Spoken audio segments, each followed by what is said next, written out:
Primer de tot, volia agrair a la Falla de Convento de Jerusalem perquè jo este projecte el porto fent durant 2 anys, d'acord? Vam tindre aquestes converses i al final, gràcies a ells, perquè tenen la capacitat que, ojalà, amb moltes altres falles de València també tingueren de donar aquesta llibertat a l'artista per a poder disfrutar del projecte, no? I anem a veure com ha anat creixent el projecte. Com diguem, va començar fa 2 anys i així estan tots els primers esbossos, són aquestes línies que normalment només jo entenc, són aquests ratllajos en els quals ahí estava ja el germe de lo que és ensenyant aprendràs. A l'esbós anem a veure com els xiquets els ensenyen als adults, d'acord? Normalment són els adults els que ensenyem als xiquets quan són xicotets tot el que tenen que fer, no? Però així és al revés. Així els xiquets van a ser els protagonistes de la falla i van ensenyar als adults totes aquestes coses que tal volta se'ns obliden de vegades, no? Doncs comencem amb... La part que havíem presentat en la festa per a tots era esta part de dalt, d'acord, on està la diferència entre diversitat i inclusió. A partir d'esta metàfora, que per als xiquets potser és molt més fàcil d'aprendre, però que als adults es costa un poc més. Diversitat és tindre molt d'una cosa, d'acord? Entonces tenim una gallineta que té moltes tomates, una altra gallineta que té moltes carlotes, una altra té molts ous, el pavo que té molts encisams. I tots junts en l'ensalà és la inclusió, d'acord? Entonces és la diferència entre diversitat i inclusió.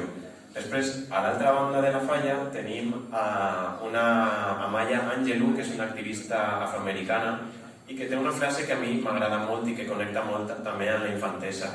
És un homenatge als professors i ella diu: ser professor és ser l'arcoiris en el núvol d'algú.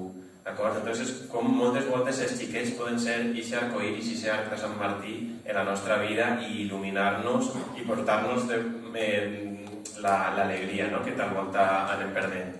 També tenim altres escenes, com per exemple esta família en la que la xiqueta està ensenyant-li l'àrbol genealògic als seus pares i és com ensenyant d'on vens aprendràs on vas. També tenim aquesta altra escena en la que és com aprendre a disfrutar dels xicotets moments, com aquest capvespre en la que moltes voltes els adults anem molt de pressa a tots els puestos i en canvi els xiquets sí que estem presents en el moment i en disfrutar d'aquests moments. També per als xiquets és molt fàcil aprendre nous idiomes, d'acord? Aleshores tenim en la part de la vostra dreta diferents llenguatges, diferents maneres d'expressió, com per exemple és la llengua de signes, en la que tenim diferents animalets que cada un està damunt d'un nenúfar i aquest nenúfar té la forma de les vocals en la llengua de signes. Aleshores tenim en la A l'abella, en la E l'elefant, en la I la iguana, en la O l'os, en la U l'unicornio. I també com aquests nous llenguatges pot ser, per exemple, també TikTok. Entonces està el net ensenyant-li al iaio com gastar TikTok. Hem fet una reinterpretació de la Font dels Xiquets de Benlliure. L'original que es troba, la tenim a la plaça del Carme, també al Museu Sant Carles de Belles Arts de València, i veurem com hem reinterpretat aquesta Font dels Xiquets. Esta Font dels Xiquets representa les 3 maneres en les que els xiquets aprenen.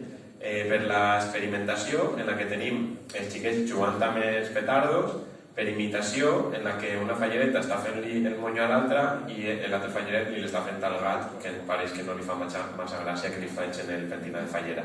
I també a base de fallar i tornar a alçar-se.